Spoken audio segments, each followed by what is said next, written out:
Let's get out to our guest host. We're delighted to have Jim Rogers, chairman of Rogers Holding, that he is, of course, the author of the book, A Gift to My Children. Always great to have you on the program. Thank you so much for coming in. All right, let's talk about what is happening in Japan. It's really counterintuitive. The markets expected easing measures. They got it. But ultimately, the reaction is equity sell-off. The yen and the JGBs rally. As an investor, what do you want to hear from the Bank of Japan? What more ammunition do they have to fire? I don't want them to do any more. I don't want them to debase the currency anymore. The fact that they're debasing the currency at all is not good. You heard Trichet say the same thing. We'll debase the euro. You heard Bernanke. Well, Bernanke loves to debase paper money. This is not good for the world, all these central banks flooding the world with paper money. You're going to have to own real assets in order to protect yourself. Own real assets. Jim, it's Yusuf in Bahrain. Now, you've been a proponent of raising interest rates. It doesn't seem like many central bankers in Europe and in the United States would share your view. In light of the recent economic data that we're getting, do you still stand by your position? Of course I do, Yusuf. When the central banks start agreeing with me, I'm going to have to start worrying. Mr. Bernanke has never been right about anything. Come on, please, for goodness sakes. I don't know why you pay any attention to him anymore, the other guys. These guys do not have it right. All the things that they have done have not worked. The world economy is still in trouble and perhaps getting worse. And in the meantime, they've been destroying the saving and investing class, you know, the class of people who save, who pay their bills, who invest for the future. These people are being destroyed. This is not good for the world, what the central banks are doing. Please, I hope I disagree with them for a long time.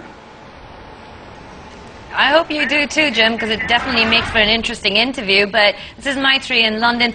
Wanted to quickly ask you, of course, if you say that they're not doing anything, we don't have a choice but to listen to them. But we're getting two very distinct messages from Jean-Claude Trichet and then from Chairman Bernanke. Which camp do you think has a little chance of succeeding in what they're trying to do? Austerity or pumping in more money? Well, I think that the Europeans, I'd rather have the Europeans running the U.S. Central Bank than the people running the U.S. Central Bank. At least they know how to try to build for the future. In America, Bernanke just says we'll print more money, we'll spend more money, even though the United States is now the largest debtor nation in the history of the world.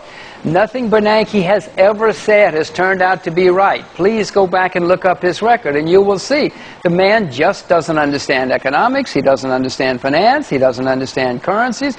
All he understands is printing money. This is not going to work. Then what is going to work? If what Bernanke has done, nothing is working, then is the court, is now the ball in Obama's court, really? Obama's court? Yeah. No, he'll spend more money too. They're both going to spend more money. But Obama doesn't know any better.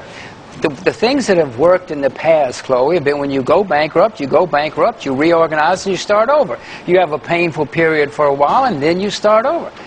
This has been done many times in the past 3,000 or 4,000 years, and that's the way you do it. Trying to push the problem out into the future and printing money, we've just had another example here in the U.S. It didn't work, and it's not going to work. You know, whether it's the U.S. or even the BOJ, central banks are laden with outsized balance sheets. And for investors, are there opportunities to get into certain segments of asset classes? You just said it. All the central banks are building up their balance sheets, loading up their balance sheets. That's called printing money in some circles. That's called quantitative easing.